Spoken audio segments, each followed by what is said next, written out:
What's up, everybody? Alex here. Welcome back to another video, and welcome to what I think will be a fun sort of challenge thread that has been sort of circulating in the vinyl community on YouTube, as it were. This was started by Rob Walker. Let the music play, and the challenge is essentially pick some records that have come out over the last 25 years, so more recent contemporary records or artists, and each title starts with a different letter of the alphabet, so A through Z, A through Z, sort of thing. So that I thought was a challenge, because I would say probably, 80 to 90% of the music I listen to is pre-1990. So, to pull out 26 records, to pull 26 records of more contemporary artists over the last 25 years was a little bit more of a challenge.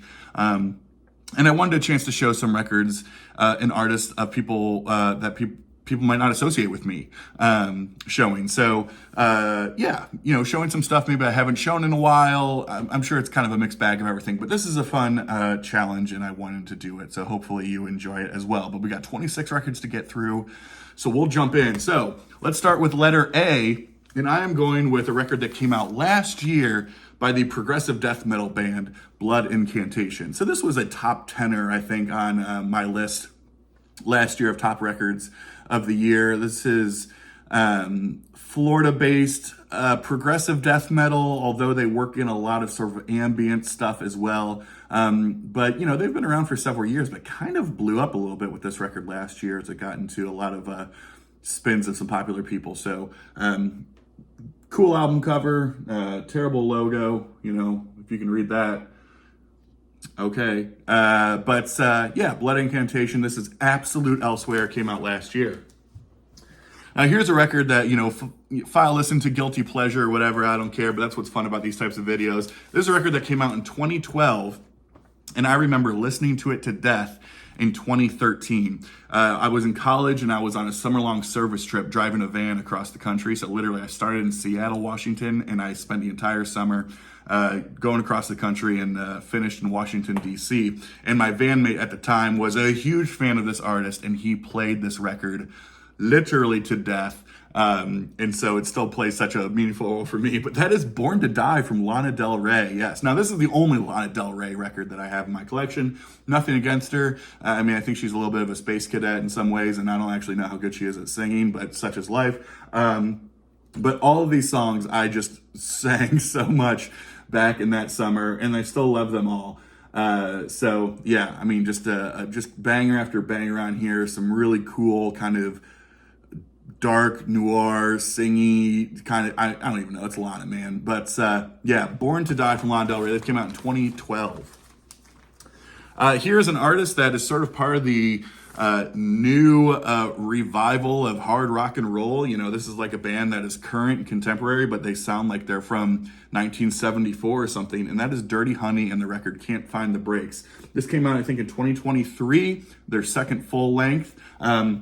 This was cool. I was able to get this signed. I went to sort of it wasn't a release party. It was more of like an intimate live acoustic show that they played at one of my local record stores, and they did a signing afterwards. So very cool. I've talked about Dirty Honey a lot, but if you're into certainly newer bands that are doing an old school sound, and you like Aerosmith and Guns N' Roses and just in your face, hard and heavy rock and roll, Dirty Honey's great. This is Can't Find the Brakes from 2023. Here's a band that has a fun story. We're going to go into jazz fusion via Canada for this one. The name of the band is Apollo Sons, and their record Departures that came out in 2022. This is just amazing jazz, fusion, funk, contemporary stuff. I had seen these guys play at a tiny venue here in Columbus called The Summit. And The Summit, they're like... it really is kind of a dive, but it's like their happy hour is like dollar margaritas and like, $5 crunch wraps, like no, copyright infringement intended there, Taco Bell, like that sort of thing. And I was one of about 5 people there, and the other 4 people were just regulars. So like they didn't even know a show was going on, but I remember buying a ticket for $10 on Eventbrite, getting there, and then meeting the band, and it was hilarious because they were on this massive tour, but obviously they're early in their career. You know, they're playing these places. A lot of people don't know them. And they were like, wow, man, you know about us. You bought a ticket. And I was like, hell yeah, you guys are great. And they put on one of the funkiest, jazziest, most entertaining shows ever. So me and the 5 other people at that place just loved it. So yeah, Departures from Apollo Suns, great stuff. We'll actually stick with Canada here unintentionally and go to progressive, heavy metal, not quite death metal, kind of all over the place, whatever it may be, but Inside Out Records at least. And that is going to be Empath from the great Devin Townsend. So Devin Townsend, I mean, his history goes back years and years and years.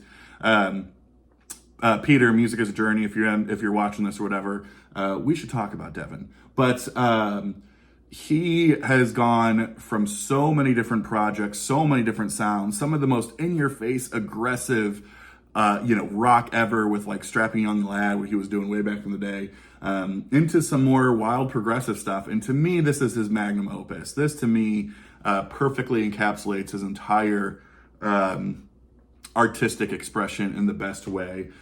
You have some of the most beautiful, almost like Disney soundtrack like qualities in his singing on here, and then you also have some of the most in-your-face heaviness on something like this. You also, for the prog nerds out there, Singularity, which takes up the entirety of side D here, which is a huge, amazing epic. I love this record. It's the only Devin Townsend record I actually own, which I probably need to reconcile. But yeah, this came out in 2019. This is Empath from Devin Townsend. What a record. Let's go to F here with a semi-local band. This is a band out of Cincinnati, and I've not followed these guys through a career. I do think this record is a bit of an outlier in their catalog because stylistically they're kind of all over the place, but I love this record to death. It's a self-titled from the band Foxy Shazam. So Foxy Shazam out of Ohio, out of Cincinnati. This came out in 2010. It was their 3rd full-length LP. And again, stylistically, they had gone between kind of all over the place. They were doing like some emo stuff. They were like doing some weird, like some other type of stuff. But this is like their glam record. I mean, it is so glammy and cheesy in the best way. Amazing vocals from, I think his name's Eric Nally. Some pop people might know that. He was the one who was on Macklemore's Downtown song, the super high voice. So he has an incredibly high, very expressive voice. But, you might have heard the song Unstoppable. That was kind of a big hit here. But there is so much amazing stuff on here. And again, it's kind of an outlier. It's the only record I own from Foxy Shazam. And I don't know... This might have been sort of the one record that they did in this way. I think the record they did after this was sort of in a similar vein, but it didn't do it for me. So yeah, Foxy Shazam, what a cool record this is. This is a record that came out last year. I did show it. A lot of the proggers are talking about this a lot, but I think it needs to be talked about more since it's back in print. A lot of the vinyl sold out really quickly. And so it's back in print now, but this is Garden Electric from Jupiter Fungus, progressive rock outfit out of Greece. And you can kind of tell by this cover too. I mean, they are mirroring some early 70s, super out there, psyche, prog stuff. Absolutely amazing stuff. But yeah, if you're curious in this, it is back in print. I know for a fact at Laser's Edge, lasercd.com has this back. So if you did not pick this up, you should. This is, if you're a prog fan, you need this. And this came out last year. So yeah, Garden Electric from Jupiter Fungus.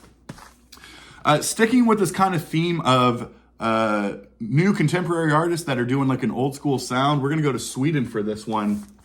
And this was a record that came out in 2023, and it blew my mind. I remember hearing it in a record store, and I was like, what is that? Like, this sounds like Mata Hoople meets like a little bit of Sweet, fits in that whole sort of 1972 glam scene. And they showed me the record, and it is the Velvet Insane from Sweden with their record High Heeled Monster. Exactly what I said is what they sound like. It really did blow me away of like, what year is this? And so this came out in 23. If you're into that early 70s glam period, you will undoubtedly love this type of stuff here. So yeah, High Heeled Monster from Velvet Insane. This is a record where contemporary artist, in the sense he's still making music, but obviously his career goes back to like the 80s, I think. Polarizing artist, but to me, this was the record that got me into this artist the first was Boatman's Call. And I say that, and a lot of you know I'm talking about Nick Cave. But I heard this record, and the sense of, I don't know, authenticity, vulnerability is what struck me with it, and it's become my favorite of his. And it's a live record, and that's Idiot Prayer from Nick Cave, Alone at Alexandra Palace. So this was recorded and released in 2020. It was like a COVID live stream thing. So it was him alone at a piano in 2020 in the middle of COVID, no audience, and him doing the live stream, and then later was released on vinyl. And so what you get, since it was a live stream, there are no overdubs, there are no corrections. So there are flaws in this. There's a couple of wrong notes that he's like laughing about a little bit here, but it is so real to me. And his just sense of, I don't know, I don't want to just keep calling it melancholy, sadness, but like that is what gets me. And I just love Nick Cave at a piano, playing some of the, his greatest stuff on here. A lot of stuff from Boatman's Call, Jubilee Street's on here, Euthanasia. I mean, there's so much great stuff on here. Definitely not a feel-good record, but man, this was just such a great record. So yeah, Idiot Prayer. Now this was actually a difficult one, and I was not expecting it to be, and that is Jay. I don't know why. In terms of contemporary artists that released a record that starts with J, but here's what I'm going with. It came out in 2020, and of course it has kind of a funny story with it. But that is the debut from Jazz Sabbath. What a project this is. This is so funny. So Jazz Sabbath was started by Adam Wakeman. It's kind of his brainchild. Adam Wakeman, the son of Rick Wakeman. But Adam had toured with and was in Ozzy's band, and was in Black Sabbath for a period of time too. And so he sort of put this trio project together of doing, jazz renditions of Black Sabbath songs. And they're brilliant. They're so brilliant. And what's funny though is they had to do some added mockumentary style type fake history. So, the idea is that all these songs were written in the 60s, and then Black Sabbath came around and stole them. And it's just, it's brilliant. The whole thing is brilliant because it perfectly, it's very much, they take the music seriously, and they're brilliant musicians, and the music's amazing, but they don't take themselves seriously. And I love that combination. So yeah, I think again, this was self-titled, came out in 2020. Their most recent one, this came out, I think, for Record Store Day. They always do a Record Store Day pressing of this, but was called something like the 1968 tapes. It's like, it leads you to believe that these were like these random demos that were found in 1968, back when Sabbath was like the Earth Band or whatever. And so I just think they're hilarious and great. Let's move on to K, and this is a really cool band out of the UK, and that is Cats in Space with their record Kickstart the Sun. Again, newer contemporary artists doing like this crazy sort of throwback music, although there is some stories with who their songwriters are and who's performing. I think there are some connections to like Sweet here and that songwriting team from the early days. This is on Harmony Factory, but if you like that sort of mid to late 70s AOR, whether you want to call it Styx, you want to call it the Babies, you want, all those different bands, great, incredible backing vocals, in just insane harmonies, amazing melodic hooks. This is a record full of hooks. This record blew me away. So if you're into all that type of stuff, but in a new way, check out Cats in Space. Awesome, awesome record. That's Kickstart the Sun. We're going to move into L now with another kind of modern band called Rival Sons, and this is their record from 2 years ago called Lightbringer. This was part of a sort of a 1-2, could have been a double album called Dark. I almost said Dark Matter, not Dark Matter. This is Lightbringer. That was Dark Fighter. Kind of, referencing the dark and the light and all that type of stuff. But man, Rival Sons, what a band they are. They are in so many ways sort of the American band carrying the torch of old school rock and roll, bluesy, soulful stuff. Jay Buchanan, I think is his name, an incredible singer. He sounds like to me, he sounds like Paul Rogers on steroids. An amazing sort of guitar singer relationship that would be akin to, Joe and Steven or, any of these other great sort of classic rock bands. But yeah, this is Lightbringer from Rival Sons. If you're into good hard rock, blues rock, Rival Sons is where it's at. Well, it is the first time, and those who know me know it won't be the last time, I'm sure, but it's time for some Coal Mine. This is a record that came out in 2023 from the great jazz trio Okonski, who sort of make up some of the indications from Durand Jones, the indications, and that is Magnolia. So showing this for a couple of reasons. Okonski just released a record several weeks ago called Entrance Music. That's amazing. But this was their first LP that they recorded. And actually recorded at Plaid Room Records, Coal Mine Records, down the street about 90 minutes away. So amazing stuff. This signed right on. Great stuff. But yeah, if you're into jazz trio stuff of the current day, Okonski's where it's at on Coal Mine Records 2023. All right, first pile done. How we doing? Oh, it's going to be a long video. Sorry, people. All right, here we go. We're into N with a record that came out last year, and this was topping a lot of people's lists. And another shout out to Ohio. We're repping Ohio here, and that is Kim Deal. Nobody loves you more. Of course, Kim Deal from Dayton, Ohio, member of the Breeders, member of the Pixies, all the different stuff. Solo record came out last year. Amazing singer-songwriter, but so much more going on here. Every track's a little bit different. It's got this dark moodiness with it, but amazing. And I love that album cover, by the way. So yeah, Kim Deal, Nobody Loves You More. Let's move on to O. Give that O face. Well, contemporary band. They've been around since the 80s, and those who know me know they're my favorite band of all time, but I wanted to show it. For O, we're going to go with Octavarium from Dream Theater, 2005. Now, I guess it's like a made-up word, Octavarium, and there's a whole concept with this record. Great cover. I think it's a huge sign cover. But this includes my favorite composition of all time, the title track, Octavarium, 24 minutes. I just got a chance to see them a couple of weeks ago on this 40th anniversary tour, the first with Mike Portnoy in 16 years. And for the first time, for me, that was my 10th time seeing them live, but for the first time they performed Octavarium in its entirety. And just, your boy shed a little bit of a tear. So, yeah, I had to give them a shout out. That's your O. All right. I don't think people would anticipate me showing this record, but I do like this band. I think this is also 2005 here. And that is the record Plans from Death Cab for Cutie. Yes, I am a Death Cab for Cutie fan. I think that's... What's His Dick? Can't think of it. Too much information. Is an incredible songwriter. I think he's just great. And I think this record just hit me at the right time in my life. Marching Bands of Manhattan's beautiful. Soul Meets Body, Summer Skin. This is just a perfect record. I Will Follow You Into the Dark was the huge hit on here, along with Soul Meets Body. There's just so much great stuff on here. So, Plans from Death Cab for Cutie. So here's the only one Q that I'm cheating ever so slightly, but it's not really cheating. It's a technicality. It's how it's written. This is a soundtrack album from 2007, and it's the soundtrack to Death Proof. Now, Death Proof obviously starts with D, giggity. Soundtrack starts with S, but the official title of this record in Discogs is Quentin Tarantino's Death Proof soundtrack. So that means it starts with a Q. So yeah, Death Proof was part of sort of that double feature with, what was it?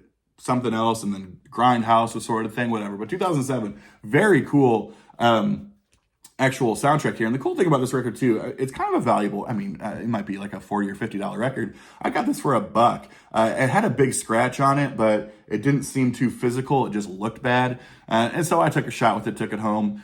And it's not, and it's pretty inaudible. Like, it doesn't ruin my day. So yeah, cool stuff. But yeah, Quentin Tarantino's Death Proof. That's the Q. Let's move into R. And my favorite hype sticker typo of all time, we're going to go into some contemporary power pop back to 2003 with Rooney.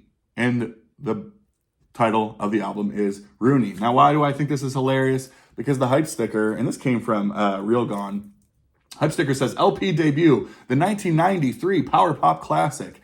They came out in 2003. So yeah, now Rooney's also cool because I got a chance to see Jeff Lynne's ELO last year, and Rooney opened, and it was just really cool to see them. They really impressed me. They were great, so I went and bought this record, and it's a great record. One of the songs on here, "Shake It," I think, was kind of a hit, but yeah, was that it? Shake it, shake it. Yeah, that's how it goes, I guess.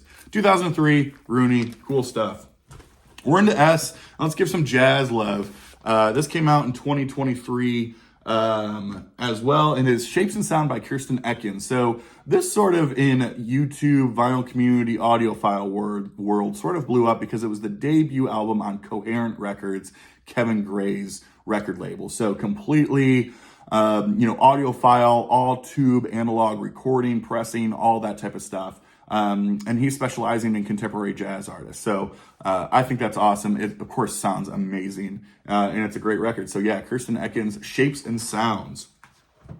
All right, we're doing a double shot here of some more Coal Mine stuff. But for the first one for T, we're going to go with a record that came out last year, and that's Thoughts of You from Salvador Dragado. Very out there, cool, spacey, kind of almost like Italian soundtrack, Ennio Morricone type stuff here. Shadowy noir instrumentals. Yeah, I mean, this is a fully instrumental, but this is like walking down the streets of LA at 3 a.m. type stuff. Amazing. I love records like this off the Coal Mine record because it's so unlike everything else. It's not nearly as cinematic, but there is this sort of sense of darkness to it that I just absolutely love. I mean, the picture sort of sums it up perfectly to me. So yeah, Thoughts of You from Salvador Dragado on Coal Mine Records came out last year. And then for you, this is a record that blew my mind the first time I heard it. And I think they're recording a record right now that I cannot wait for. But this is Undying Thirst from Black Market Brass. Black Market Brass is sort of a collective project out of the Twin Cities, I think, St. Paul or Minneapolis. And it is like out there, psychedelic, super Afrobeat, in your face. Like it's pretty weird, but it blows my mind. This was like the first sort of Coal Mine record I heard that really was like, oh, fuck, I'm into this shit big time. That cover is absolutely incredible. Too. So yeah, cool promo copy. But yeah, if you're into some of that out there Afrobeat, psychedelic funk stuff, give Undying Thirst a listen. Black Market Brass, absolutely incredible. That came out in 2020, I believe. Let's go into kind of some modern day progressive metal, and I think an important album, although depending on where you fall, could be a polarizing album. But this goes back to 2020. Or 2020, and this is Virus from Haken. So Haken has sort of really taken over leadership of the progressive metal helm in the 21st century in so many ways. If you don't know The Mountain to me is one of the best progressive metal records over the last 25 years. But this was a record that came out 4 or 5 years ago that sort of, I think, alluded to a change in sound, going significantly more heavy, kind of teetering on like the more gent stuff that we're seeing a lot of, bands do, Animals as Leaders, Periphery, all that type of stuff. Super heavy, down-tuned 7-string guitars, all that type of stuff. Very, very rhythmic focus. So while their earlier stuff was certainly a little bit more melodically focused, which I love, I'm not as big of a fan of this type of stuff. It's still brilliant. But yeah, I'm a big fan of Haken, and this was Virus. Of course, calling it Virus, and a record that came out in 2020. I don't think that was actually planned, but so it goes. And that is your V. Ew. Here's a band, and we're on W now, so only a handful more to go. Thanks for sticking with me here. I don't think I've ever talked about this band. I do have 2 records from them, and I really like them, and I like this album, even though it kind of falls outside of what I would normally listen to. And that's Modest Mouse's We Were Dead Before the Ship Even Sank. This was 2007, I think. So this comes after their record, Good News for People Who Love Bad News, which of course had the song Float On, which was a huge song. Now, I think most Modest Mouse fans would kind of say, okay, it's a fine song, but like it's maybe, we're kind of tired of hearing it, sort of thing. I almost think that this might be a better record. They're both great, and those are the 2 that I have. Amazing. But to me, you know, Modest Mouse, they just do something that's so much different. You know, it's just, there's this quirkiness and weirdness about the stuff they do that just, I don't know, like that's the kind of stuff I'm into. But for me, Dashboard is an amazing song on side one. Miss the Boat was an amazing song as well. Side three's got the great ballad Little Motel, which is beautiful. So much good stuff. So We Were Dead Before the Ship Even Sank, Modest Mouse, 2007. Back to 2005, here we go. And again, a band I don't talk about as much, but I love their first three records, and even their fourth record I really like.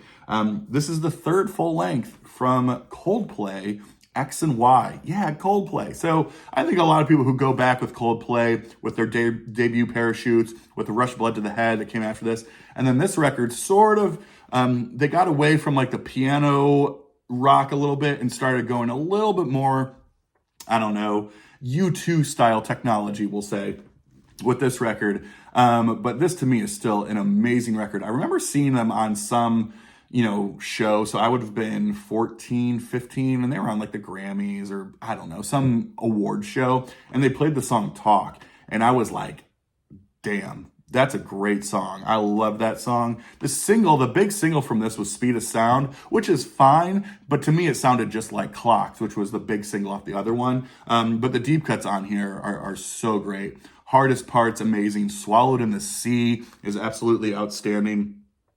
So much great stuff on here. This is X and Y from Coldplay, which I still love that record to death.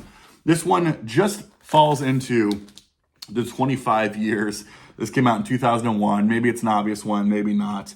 I am a basic ass white boy, so you know I'm a Wilco fan. As much as I don't want to be, I really, really like Wilco. And this is sort of what I think a lot of people, generally speaking, will call, you know, their best work. But also I've heard a lot of them say, look, it might be their best work, but it's not the entry point that you would want to take when it comes to Wilco. You might go like Summer Teeth or something like that. But yeah, I'm Trying to Break Your Heart. I remember the first song I heard off of here was Jesus, Etc., and it blew me away. So that was sort of the song I heard. This was the first Wilco album I heard, and absolutely loved it. So yeah, Yankee Hotel Foxtrot from Wilco. That is your number 25. That is your Y. And now we get to Z, Zed, and there was really only one option. I am copying some people here doing this. Andy Ford, I know, showed this one, but it is the album Z or Zed from My Morning Jacket. Now, My Morning Jacket just released an album about a week ago that I'll be talking about here, I think, in a couple of videos. But yeah, this is, I forget, maybe this was like their third, fourth record. Mid 2000s here, 2010, I don't know, I'm not going to make shit up. But Wordless Chorus was great. It Beats for You is great. Look it off the record. And then, of course, the great Dondante, which to me is Dondante, whatever, played perfect, amazing on Okanokos, their live record, an amazing version. So yeah, this is a great record, Z or Zed from My Morning Jacket, sometime in the mid to late 2000s. All right, there you go. That is it. A 30-minute video. Haven't done one of those in a while. Thanks for sticking with me, people. Hope everybody's doing well. And yeah, more to come. See you on the next one. Cheers. Bye.